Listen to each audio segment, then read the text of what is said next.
This is Fintech Insider News. This week, Starling to release weekly smart tools that supercharge money management. Stripe agrees $7 billion takeover of AI firm OpenRouter. And Visa and Mastercard back new Agentic payments alliance. We'll be tackling all of this and more on today's news show, so don't go anywhere.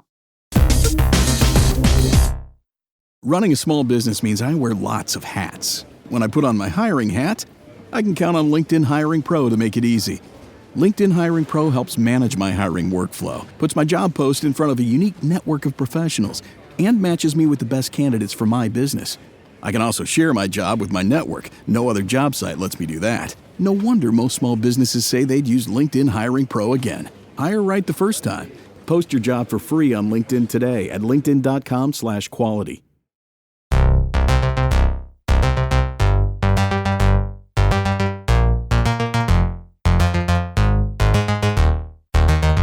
Hello and welcome to episode 1092 of Fintech Insider News, brought to you by 11FS, the sixth-time consultancy of the year that works with financial providers, big and small, to build the next generation of financial services. I'm Laura Watkins, Director of Media and Marketing here at 11FS. And to help me unpack the biggest and most interesting stories from fintech and financial services from the past week, I'm joined by a brilliant panel of guests. First up, we have a welcome back to the podcast for David Sullivan, Data Director at Starling. Welcome back. Please, can you remind our listeners a little bit about yourself and your role at Starling? Sure. Thanks, Laura. Yeah, thank you for having me back. It's great to be back. So I'm David. I head up all of Starling's foundational AI work and our customer-facing AI features, and specifically the Starling Assistant, which is what I'm here to talk about today. So yeah, great to be back. Absolutely. Great to have you with us. And yeah, as you say, we will be digging into that very shortly. We have a first-time welcome to the show for Stefano Pasquali, Head of Financial Services at Domyn. Welcome to the show. Can you tell us a little bit about yourself and your role, please? Nice to meet you, and thanks for having me here. I lead in the software part of Domyn, specifically in financial vertical, government, defense, and manufacturing. And I am, like David, a physicist born into data science, and many years ago. And and we are focusing on sovereignty in AI application. Fantastic. Well, highly relevant to what we're going to be discussing today. So thank you so much for joining us. And last but not least, we have a welcome back to the show for Aditi Subbarao, Financial Services at Snowflake. Welcome back. Please give us a little bit more of an introduction to yourself and Snowflake. Thank you, Laura. And it's always great to be back. And I think especially with Stefano and David, it's going to be fun today. I am part of Snowflake's financial services business. Snowflake is the AI data cloud where we help organizations of all various sizes use all of their data from across sources, types, clouds, regions to aggregate, analyze, and then activate that data so that enterprises can actually adopt and scale AI in a secure and governed manner. So that's what I've been up to with many different financial services customers over the last few months, and looking forward to talking about some of that today. Brilliant. Thank you. So yes, I have a fantastic panel of guests, all with highly relevant skills to help me unpack today's stories. So let's get started with our first one, which is that Starling to release weekly smart tools that supercharge money management. Starling has launched a new suite of AI-powered smart tools within Starling Assistant, with plans to release additional tools every week. Starling Assistant is the bank's agentic AI financial assistant, allowing customers to use natural language and voice prompts to carry out banking tasks, including setting up transfers, creating spaces, and analyzing spending. The first smart tools include a tax saver for SMEs, a making tax digital guide, and a spending quiz designed to help customers better understand their spending habits. Starling is also inviting its 5 million retail and SME customers to suggest new smart tools for its AI team to develop. The bank says the tools available at launch were requested by customers. And in the future, Starling plans to allow customers to create their own smart tools using its open APIs, enabling more personalized versions of Starling Assistant. So naturally, David, I'm going to come to you first on this one. I imagine this has been, your baby for some time. Congratulations on launching this. Can you tell us a little bit more about it and sort of how significant it was that the customers kind of shaped what you've initially launched?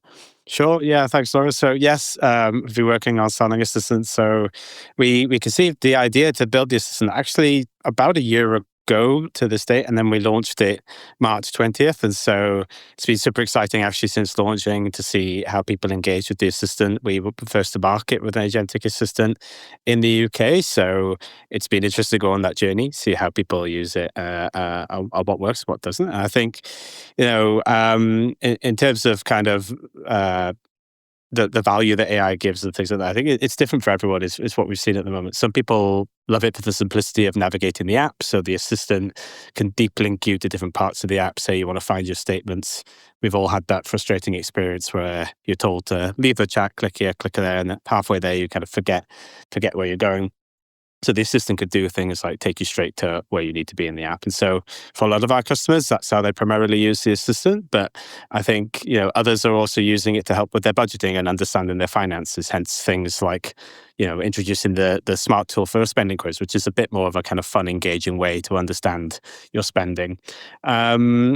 And that's what we've been hard at work at since launch, really, is just understanding how we turn some of these experiences into things that actually solve day-to-day problems for customers.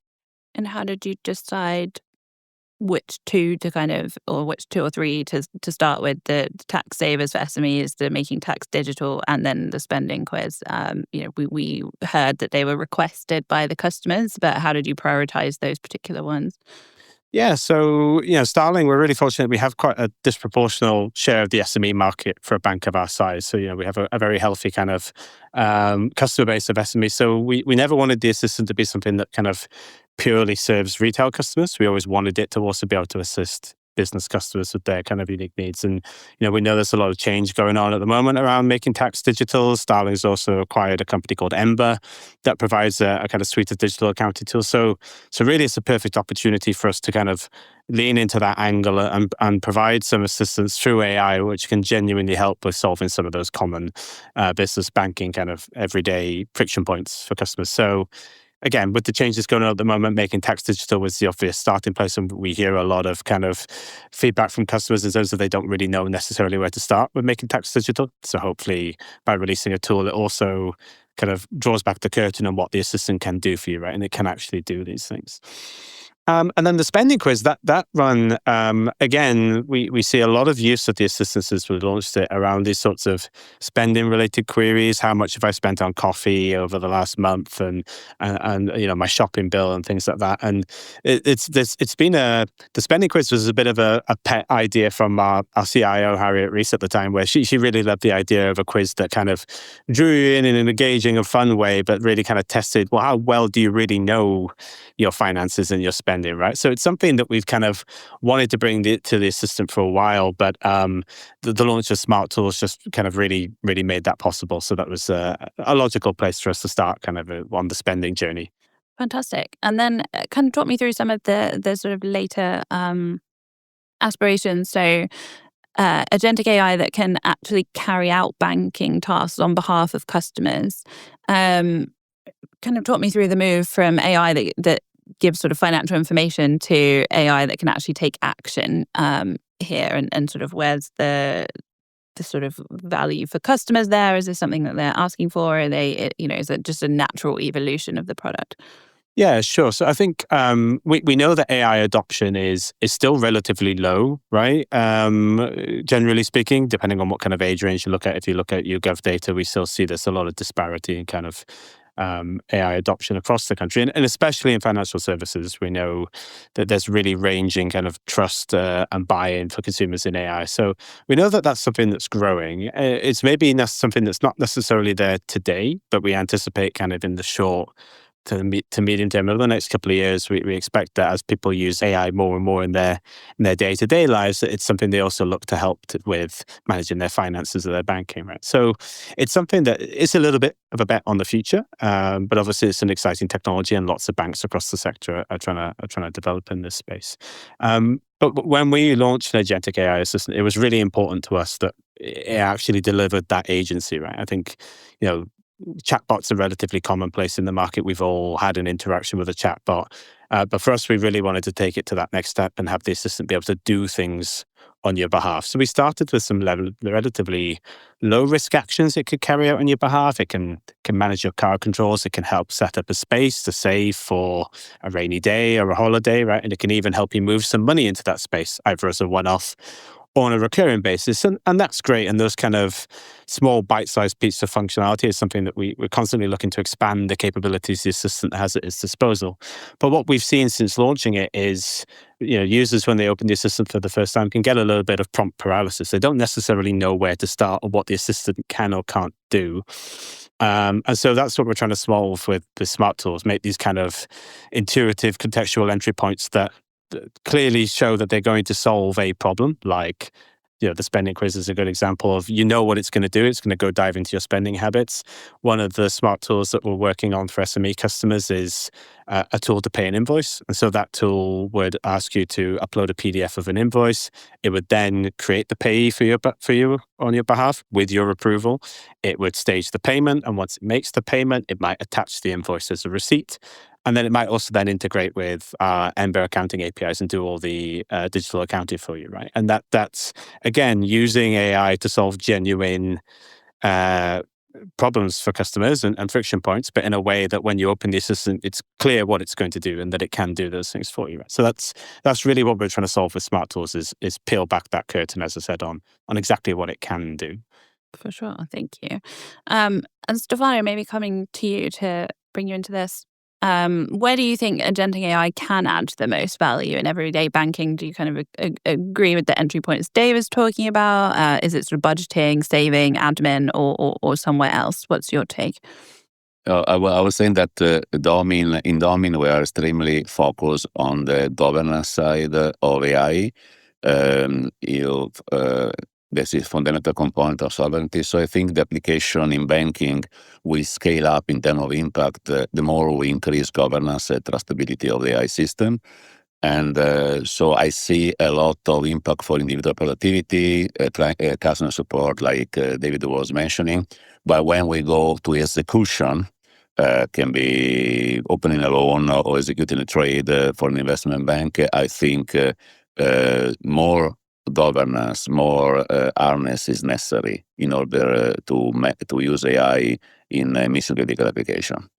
And so I think this is the direction. There is still, according to me, a gap that in Domyn are trying to solve, how we can inject highly auditable and trustworthy AI in a decision-making process when we are going to mission-critical application.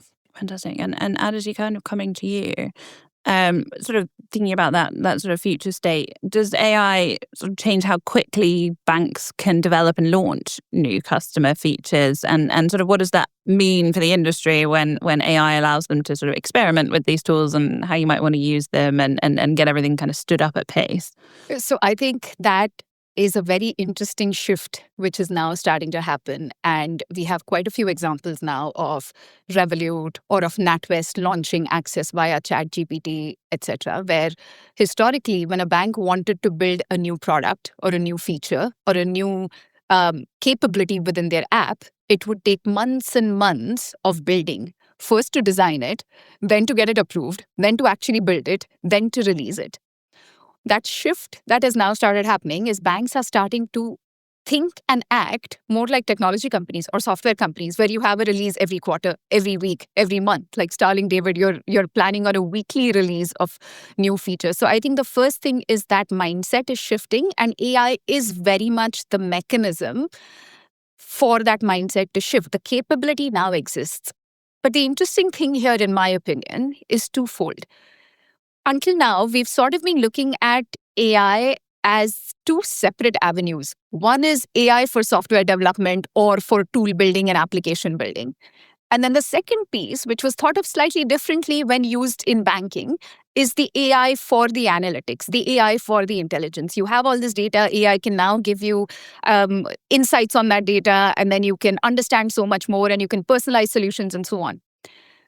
This move, which, David, you are a classic example of, is the bridging of those two things. You have the capability to give customers the information that they need and the insights that they need across all of their data. And you are now using the same AI to give them access to those insights by building something themselves.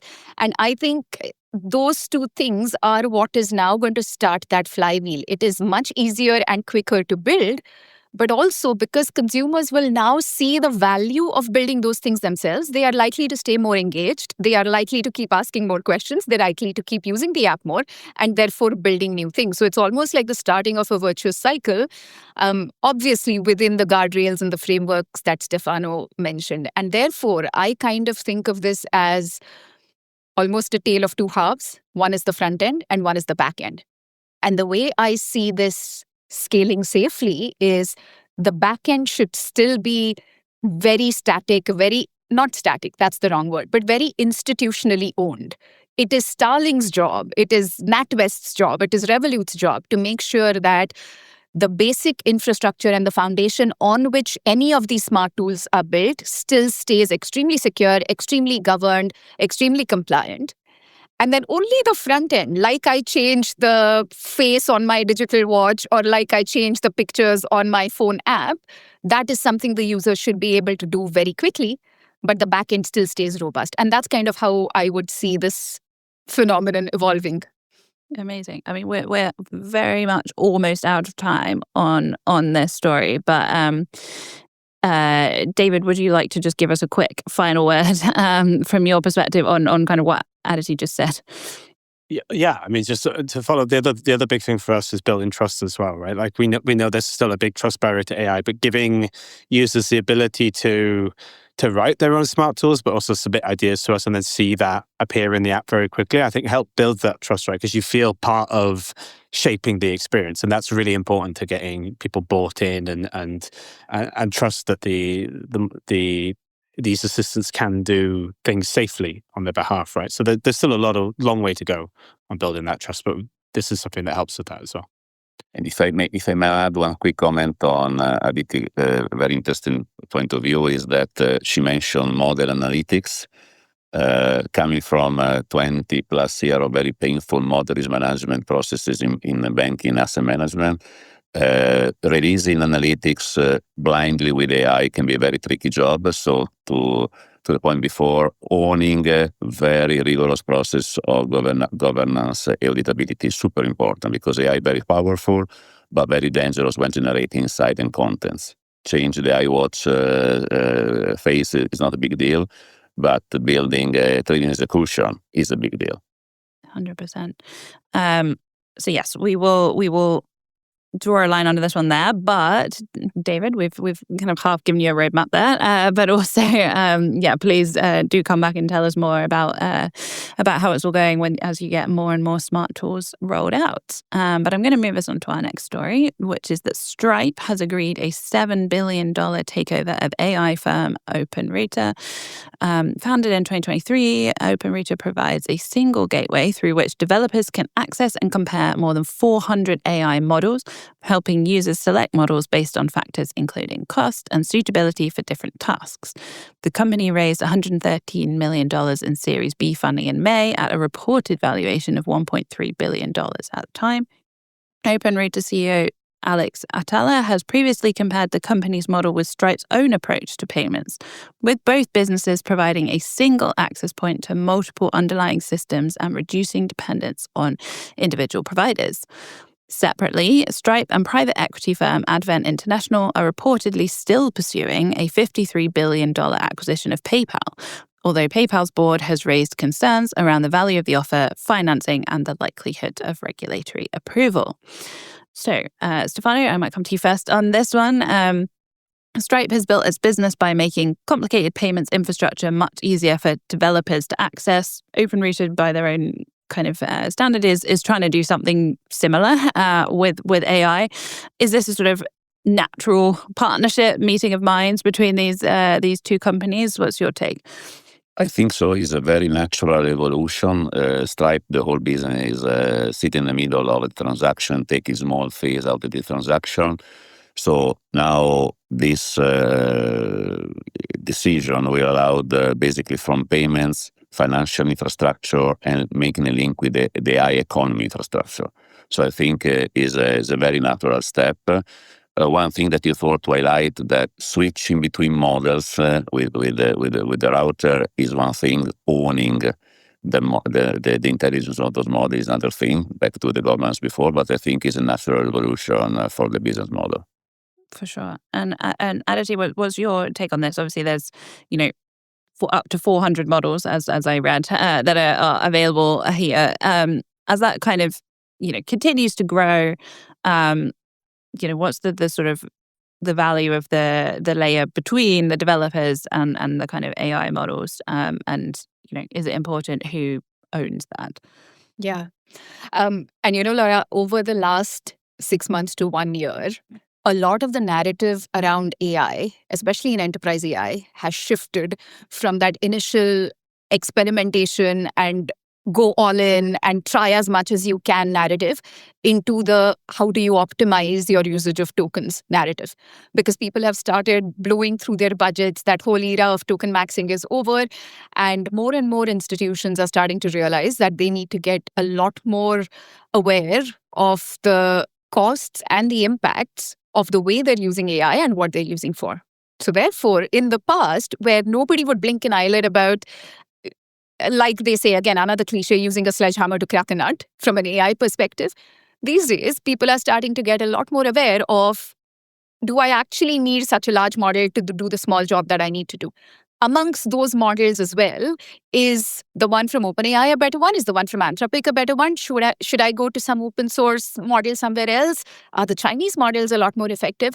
So all of these questions and conversations have started coming more and more often and also becoming more and more important within the AI world in any case. And in that situation, when you give a service which automatically decides what the most optimal routing is, that is extremely valuable, not just from a commercial and financial perspective, but also from an overall process efficiency perspective. Because if I do know that a new model is released, which is much more adapted to the specific task that I want to do, it's going to save me a lot of time and effort in doing that as well, not just the money. So I think that power is something that is extremely valuable. But the other interesting thing here is that by now operating OpenRouter, Stripe have that data and that information of where all of this is getting routed. It's like having an entire database of where payment flows happen across the world. You have now a database of where AI tokens happen across the world, to which models, with what frequency, from where. And therefore, it gives them so much more control over A, making revenue from that AI infrastructure, like Stefano said, but also B, of future-proofing their own business model in the new AI economy. Yeah, that's such a great point. I think, David, you were nodding as Aditi was talking there, sort of back to the earlier point about sort of financial services companies becoming tech companies ultimately. And what's particularly interesting here is like the premium that Stripe are prepared to pay for this company as well, which not that long ago was valued at sort of less than a quarter of the price. So David, what's your take on sort of to Aditi's point about like the sort of overarching value, whether monetary or otherwise, that Stripe is seeing here to kind of bolster their business model? Yeah, I mean, to build on Aditi's point, I think there's one thing in the valuation of kind of the actual OpenRouter operating model itself and the technology behind it. But as Aditi said, the data that they have, right? It's data is the new oil in this world, I suppose. And so how do you put a price tag on what is arguably the hottest commodity at the moment, right? AI. So I think probably that is what's driving a lot of that reported price tag. For sure. And Stefano, kind of looking at it from the other side as well, sort of payments companies are investing in AI. AI companies still need the things that Stripe does, right? So payments, billing, financial infrastructure, how kind of interconnected could these two ecosystems be?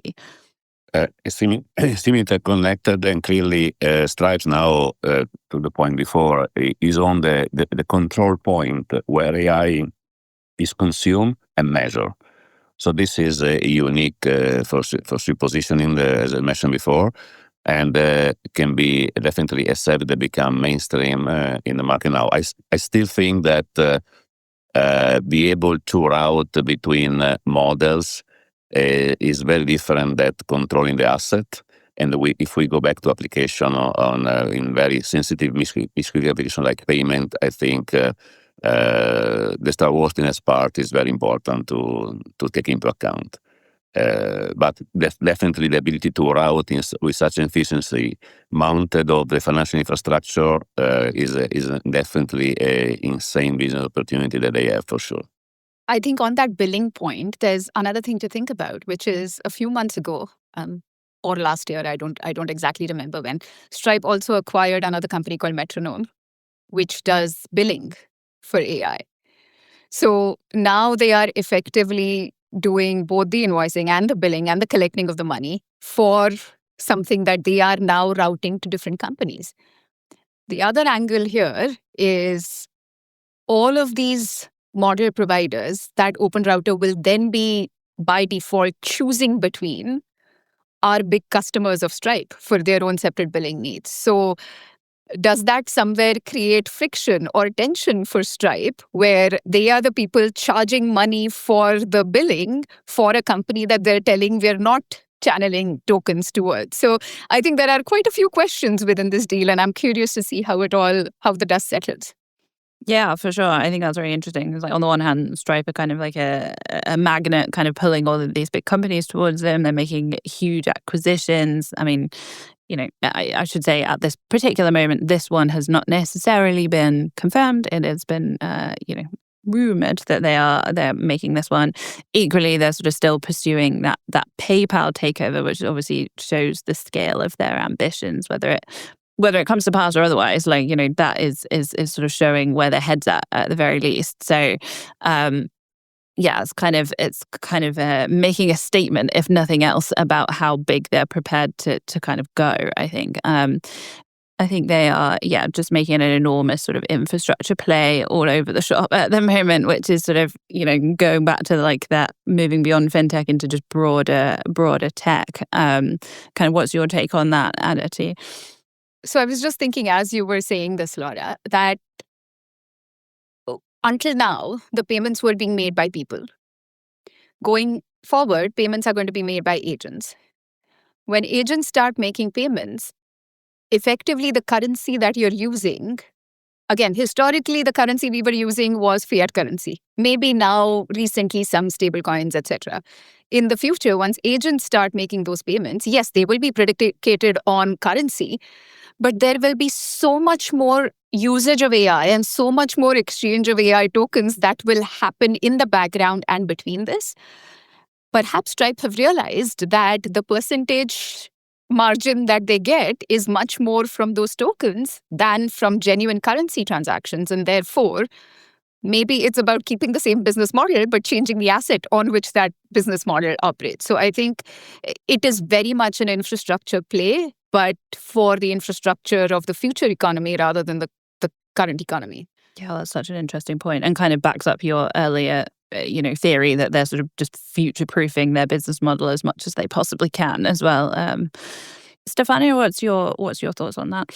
I think, there's not much to add, but yes, I think the currency, I like what Aditi mentioned, the currency of the seed token as a currency. And we see more and more in financial services as well, the tokenization of data as well, that is becoming another important part. So I think from the financial infrastructure, we go to an AI common infrastructure, and all these things will play an important role in the next couple of years. We see a lot of needs of digital asset, the tokenization of data that are ramping up in financial services. That is double down and even reinforcing what Aditi was saying before. Fantastic. So we're going to see other example, I think, on the sales side in particular of things like this. Absolutely. Well, as I said, this deal has not yet gone through, so we will keep an eye on it. But it would appear likely, so we'll keep an eye on it and see where it develops. But on that note, we're just going to take a quick pause here. Back very shortly. Here's your report. Oh, thanks, Jane. I wish I could hire someone just like you. Try LinkedIn Hiring Pro. It's more than a job board. It's like the recruiter you always wished you had. Hiring Pro uses real-time insights to match your role to LinkedIn's unique network of professionals and delivers a short list of best fit candidates. You'll spend less time sorting applicants and more time talking to the right people. Let's do it. You're irreplaceable, Jane, but another you would be great. Hire right the first time. Post your job for free on LinkedIn today at linkedin.com/quality. The new Red Bull Dragonberry Energizer is now at McDonald's. Made with freeze-dried dragon fruit. And made to lock in. The all-new Energizer, now at McDonald's. Before we get back to the news, we wanted to tell you about our next After Dark event, which is now just over 4 weeks away. Fintech Insider hosts David Brewer and Kate Moody will be joined live on stage by special guests to record this very podcast and break down the biggest news stories of the week. It's taking place in London on Thursday, the 17th of September, and tickets are available now at 11fs.com/afterdark, all one word. There's also a link in the show notes of this episode below. If you want to be part of the fun, don't miss out. But now back to the news, and our final main story this week is Visa and Mastercard back new Agentic Payments Alliance. This story in FinExtra. Visa, Mastercard, Fiserv, Circle, Solana, and Remitly are among more than 25 companies joining the Agentic Payments Alliance, a new industry coalition focused on developing standards and frameworks for AI-powered commerce. The alliance has been created by stablecoin payment platform Rain and will operate as a working coalition governed collectively by its founding members rather than being controlled by a single company. Its early work will focus on shared research and frameworks, testing standards for agentic identity and authorization, and regulatory questions around AI agents making transactions on behalf of consumers and businesses. The initiative comes as companies prepare for AI agents to move beyond recommending products and services towards completing transactions themselves. Okay, so this feels like it's sort of backing up a lot of what we've been talking about up till now anyway, around sort of companies preparing for the future, AI agents being able to shop and transact for us, and then what kind of is needed in the background to safeguard it for us. Aditi, what's your initial take on this? Why is a coalition like this so important, or indeed do you think that it is? Is maybe the first place to start. Yeah, absolutely. And the answer to that, Laura, is 100% yes. Like a coalition like this is absolutely important because I think there's two things here which are important to focus on. The first is a common, agreed, and shared framework for any of these transactions to start happening. So for any kind of agentic commerce, any kind of agentic payments, you need to have a common framework on which all the participants in the market agree. And this coalition is a step in that direction. What is very encouraging and interesting is the fact that the instigator of that coalition, or the catalyst rather, to have a more positive spin on it, is a company which is much, much smaller than the other behemoths that it has then brought to the table. So Rain is a relatively small company. The last funding round they raised was just 25 million. But then they've then gotten Visa and Mastercard and all of these people to come and join that. So that is an extremely encouraging sign. The second part of it, which I did want to talk about, is in order for large changes of mechanisms also, or operating methodologies to happen across the system, you've always had coalitions that have to come in to do the work. And interestingly, those coalitions are almost invariably competitors partnering and collaborating to create that baseline from which everyone works. So if we think of the KYC framework set up by banks in Scandinavia, Invidem and Bank ID, it's exactly the same principle. If we think of any of the internet's protocols like HTML, like HTTP, etc., it was essentially competitors coming together to create those. It's the same thing with any data and governance frameworks. It's the same thing with open source software. Unless you create that baseline for the entire market to operate off, you are not really going to get the same level of scale and adoption that you need to kick off an entirely new market space effectively. And I think that is exactly what has started happening here. Amazing. And yeah, as you say, like it's definitely headline worthy when you hear Visa and Mastercard doing something together. So I think that's kind of part of it, and shows how seriously they're sort of taking this coalition. Stefano, what's your take on this in terms of the kind of interoperability, the sort of bringing together of all of these big names to try and put some sort of industry standards in? I totally see the point, as mentioned before, creating a common infrastructure where we can build the innovation. And I can tell you that there is a lot of similar initiative happening in the financial industry, not necessarily payment, that are ramping up, they're under discussion. Because if we don't define a common protocol in terms of platform, steps, governance, authentication, protocol, how we embed current legal and compliance protocol inside the Agentic AI, this thing will never fly in a compliant way to regulation. And so there's absolutely a need in every segment of the financial industry. We're going to see more and more this consortium. We saw this in the past with data providers. We saw this in the past with a lot of trading platform. And we're going to see happening now more and more because of the needs of the adoption of AI in this business protocol. For sure. There's just an example that comes to mind, which I wanted to chat about. For any kind of AI or AI agents to work, the principle always is the data that they work across has to be good data, comprehensive data, reliable data.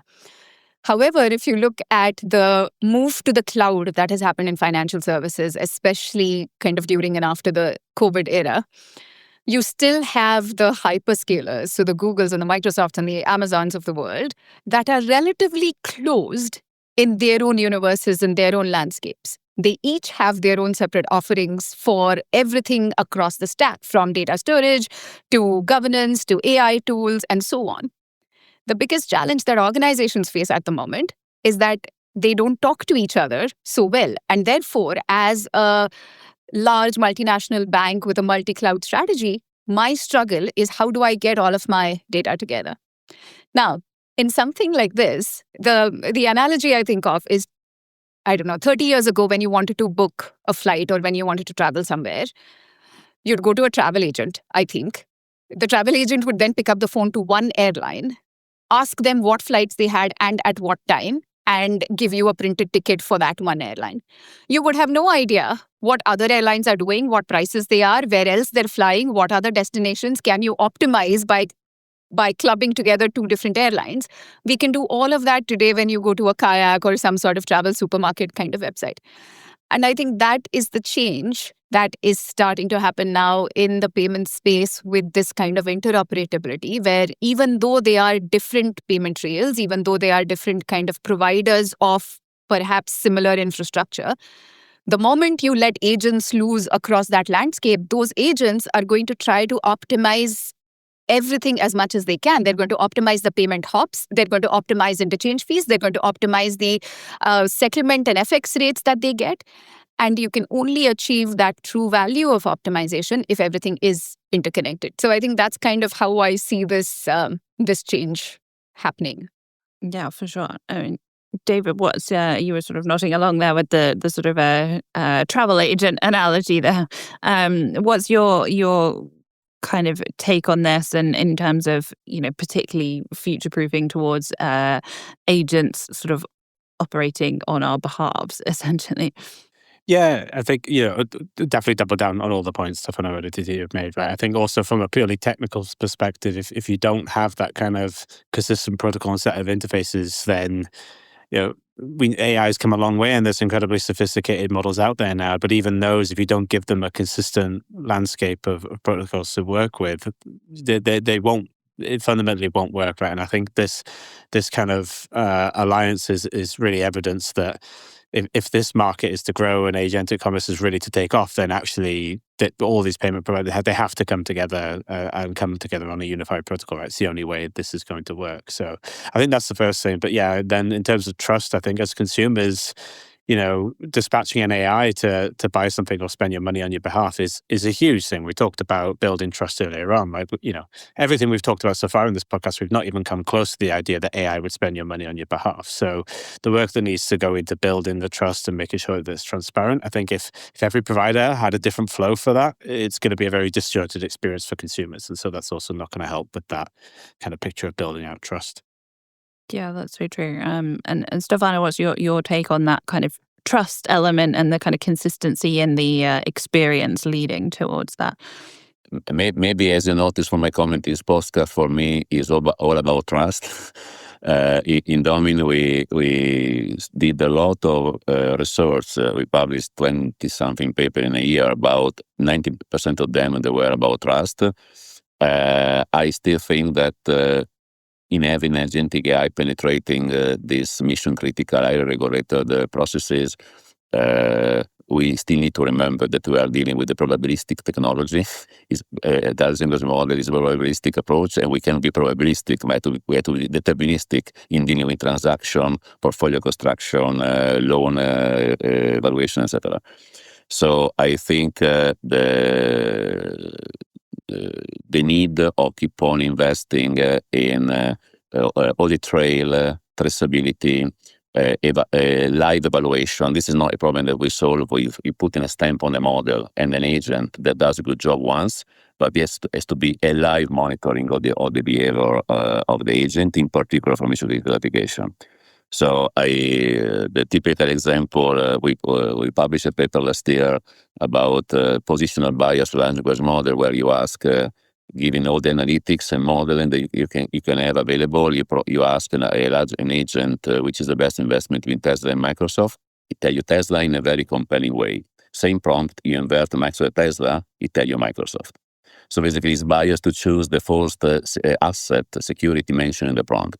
So these are one of the 1,000 examples you can do where if you don't build a very strong protocol to control the behavior of this model, you build the infrastructure. We are getting there. Now we are building the business cases, but in the middle we need to build a very strong auditability protocols. Otherwise, this thing will never fly and will create operational risks.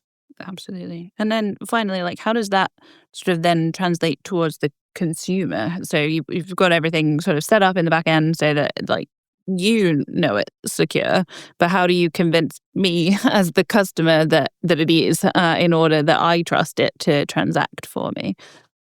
That's a very good question. I personally think that trust will come over time, and I think David at the beginning mentioned that the sophistication and how aggressive and penetrating is the business case has to come over time. First, you start for simple one, then you gain trust on simple one, then you keep on evolving the complexity and the sensitivity of the business case. I think that's the only way. But without the technology and the tools, without the MRI machine that scan the agent behavior, I don't think we're going to solve the problem.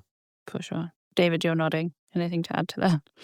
Yeah, it's something we're acutely aware of it. It's with our system, we've started with the ability that you could move money around within the account, and now we're about to introduce the ability that you could transfer money between other Starling accounts you own, and then that be a stepping stone to external payments, right? But I think you've got to take that one step at a time. If you were to come out all guns blazing with you can instruct agents to make payments on your behalf, people aren't going to go for that. So I think it's all about incremental steps, kind of get people used to using the technology, what the experiences are like, and to Stefano's point as well, wherever possible, give that insight on what's going on under the hood, make sure it's as transparent as possible. That's a lot of work for us all to do there. Do you find, David, that the ability to build those apps and tools themselves is a step in the direction to getting them more comfortable with the AI? If I've built something, I am likely to trust it a lot more than if somebody else has built something. Are you seeing that change in usage, in behavior, in loyalty from your customers at all? Is that something that you're monitoring, like from the pre-build days and the post-build days? Yeah, absolutely, 100%. Like we as a team that built it, like we'll go in and use the assistant to do all manner of things, right? But again, we have that advantage of, well, we built the outside of that MRI machine, and we know how it all works inside. So it is super interesting to see. Actually, we've been kind of pleasantly surprised. We honestly didn't know how it would be received when we launched the assistant, and it had the ability to even move money within the account, like even the idea of moving money to Spaces. We didn't know how people would go for that, but actually we were really surprised to see that within the first few months, and 95% that were shown that request for confirmation of, you're about to move money, do you want to approve this? 95% of people said yes, right? So that was really interesting to actually see that. But when people got to that part of the agentic flow, actually they were quite comfortable to instruct the model to do it. Whether that translates to payments between accounts or external accounts is yet to be seen, right? But for sure, we thought there was more work we would have to do to even get buy-in to moving money around the account. It's like I'm a lot more likely to eat food that I've cooked myself, even if it doesn't taste good at all, than from an unknown restaurant, maybe. So yeah, fair enough. And I think that's actually, I think you kind of hit the nail on the head. That's a really important part about building AI. Trust in AI is, I think, a lot of people, if they're using these tools, if the AI is making decisions on their behalf and asking permission, you're a lot more likely to say no because you don't feel in control. Whereas actually the psychology of all this is, if you have the idea, you're a lot more likely to kind of go along with the recommendations of the assistant if it's kind of reaffirming the original idea you had. Right? We saw this, for example, with one of the first customer-facing AI features we launched was something called Scam Intelligence. We could upload a picture of something you were going to buy online, say eBay or a social media marketplace, and you could upload the image and it would just tell you the red flags of any potential scams. And we saw that people that used that tool were 3 times more likely to not proceed with the payment versus if you showed the usual kind of payment screens, which were like, are you sure you want to do this? Like people usually just click through those. And once you're in the position of, no, I'm going to make this payment, as a bank, no matter how many screens you show warning, are you sure? People are just going to more often than not proceed through it, right? But if you actually, you're given that information about the red flags and you make a conscious decision of, oh, I'm not sure about this, the psychology is a lot stronger. You're a lot more likely to go on the recommendations of the AI. So I think there's a lot of that as well to actually building trust and engagement in these tools. For sure. I think we've come full circle. There's so much like human behavior that needs to be factored into how the technology is used as well. But on that note, we're going to take another quick pause and we'll be back very shortly. Here's your report. Oh, thanks, Jane. I wish I could hire someone just like you. Try LinkedIn Hiring Pro. It's more than a job board. It's like the recruiter you always wished you had. Hiring Pro uses real-time insights to match your role to LinkedIn's unique network of professionals and delivers a shortlist of best fit candidates. You'll spend less time sorting applicants and more time talking to the right people. Let's do it. You're irreplaceable, Jane, but another you would be great. Hire right the first time. Post your job for free on LinkedIn today at linkedin.com/quality. Okay, now for a quick look at stories we don't have time to cover in full. And this week we're looking at Seoul's financial watchdog targets AI hallucinations. The story in Fintech Global. South Korea's Financial Security Institute has developed the country's first dedicated evaluation framework for assessing the reliability and safety of AI used by financial institutions. The framework is designed to address risks including AI hallucinations, model errors, bias, security breaches, and unreliable outputs as financial institutions increasingly deploy AI across core banking functions.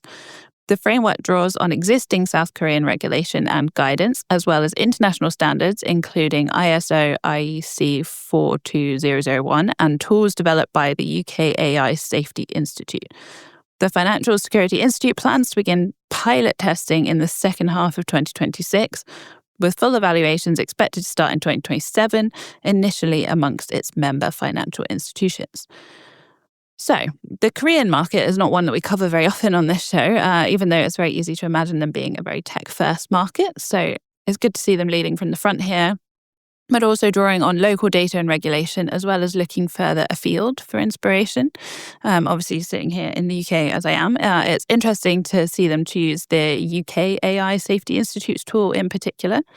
And what they're looking to do is assess AI systems across 10 criteria in 2 areas: reliability and safety.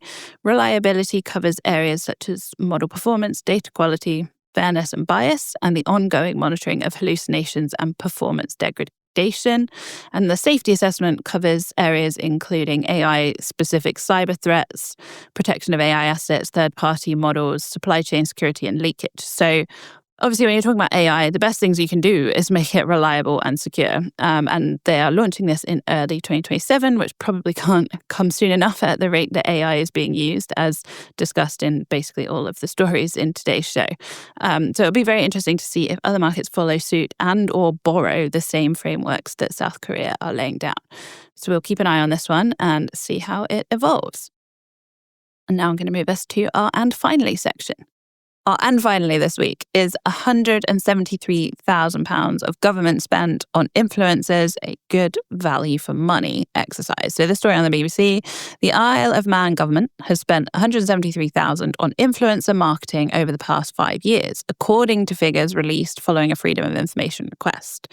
Visit Isle of Man has used social media creators to promote the island as a tourism destination, arguing that influencers can help it reach audiences that might not be reached through traditional advertising. Around £35,000 of the total was spent hosting influencers on the island, with that money going towards local tourism businesses involved in producing the content. Australian travel creator Daniel Hertzberg, who has more than 68,000 Instagram followers, visited in 2024 and said content from the trip became some of his most viral that year. He also said that people had contacted him saying they had subsequently planned trips to the island. The spending has prompted debate over how governments should measure the return from influencer marketing and whether authorities should instead work with local creators who already promote their destination. Okay, so what do we think on this? I think influencer marketing is very increasingly popular. We've seen so-called finfluencers and celebrity crypto endorsements. What do we think of this? Is this a good use of government spending? Does anyone have any strong thoughts on this? No, it's not my sector of expertise, so I can use the common sense here. And I think in my small experience in processing with AI social media data, I think it's very easy to understand the traffic about some influencer activity. It's very difficult to do the attribution and so link to the real value. That's my only comment I can make. You not being an expert on the field, but from the pure data science perspective, I notice that it's very difficult, the physical attribution of the return. For sure. That's 100% the biggest problem with it. I think you can spend such a lot of money and you don't know if it worked. The fact that they're highlighting kind of qualitative data that somebody told the guy they've gone ever since seeing his post, but other than that, they don't know. It's a difficult one to kind of show return of investment for sure. I actually laud the principle behind it. The fact that the Isle of Man government thought about doing something else and they're open to non-traditional, non-government-like ways of promoting tourism, I actually think that's a great thing. If you think about that number also, across 5 years, it is not really that big a number. It's maybe the salary of like one person who would then spend time marketing and spend time kind of doing the traditional ways of promoting tourism over there. So from that perspective, as long as the return on investment holds up, I think it's something that should be both admired and perhaps built up a bit more the right way, rather than dismissed out of hand because it's unusual. That's it. That's an interesting perspective. And 173,000 over 5 years is not an enormous marketing budget. Exactly. Let's be clear on that. David, any strong thoughts on this? I guess on the theme of the podcast, if it was mine, maybe I'd spend it on tokens. But I'm not sure 173,000 over 5 years is a terribly great token budget these days either. So I'm not sure how much return you'd get on that. But I now need to go and find videos from this Daniel Hesberg guy to see what he actually did. He came all the way from Australia to the Isle of Man. It ought to have offered him something good, I think. I wonder if he was disappointed when he got there. Maybe not. There's that other angle also where, like in financial services also, we know, for example, that a majority of Gen Z are getting their financial services knowledge from TikTok, for example. Mm-hmm. I wonder if there is something to the fact that more people are likely to believe him precisely because he is not a local and therefore he might not be biased. He has seen Australia. He has seen multiple other places. And then when he says that this place is also good, it gives it a bit more credibility than somebody who's obviously from there, loving that place, talking about it. So that's another interesting angle. That's true. We're kind of back to our our trust and human behavior debate all over again. And that maybe is a full circle moment to end the show on. So thank you so much to you guys for joining me. Where can people find out a little bit more about you and your companies? Starting with you, David. LinkedIn, please do feel free to reach out to me, and the Starling Bank website. We have a blog on there. We have a newsroom. We post whenever we're launching new features, so lots of information there as well. Which apparently is now weekly, we hear. So weekly for the smart tools. Yes, we'll be busy. Thank you. And Stefano? Yeah, our website provides a lot of information. LinkedIn, we're very active in promoting themes about trustworthy AI you can own and not rent. So that we're very active on LinkedIn and our website and publication. We publish a lot of technical paper. Brilliant. Thank you so much. And Aditi? Please find me on LinkedIn, message me, talk to me, and find out more about Snowflake at www.snowflake.com. Fantastic. Thank you. As for me, you can find me, Laura Watkins, on LinkedIn, on 11fs.com, 11fs.com/after dark if you want to get your tickets and come and join us, or otherwise just on this podcast. And that wraps up today's episode. Thank you so much for listening. If you like what you've heard, please make sure you follow us on your favorite podcast platform of choice, and feel free to share the podcast with a colleague or friend. And if you want to join the conversation, find us on social media. Just search for 11fs or Fintech Insider, or email podcasts@11fs.com. Thanks again, and goodbye.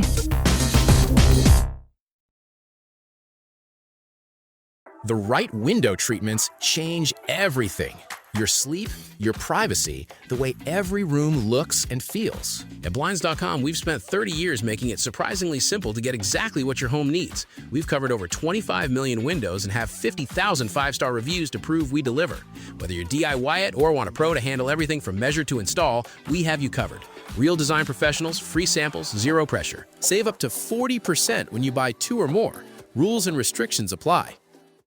NFL football season is here, which means when you switch to Verizon, it feels like touchdown, because you get NFL Sunday Ticket from YouTube on us when you buy an eligible 5G phone on select unlimited plans, which means you can watch every out-of-market game every Sunday afternoon, and it's all on us.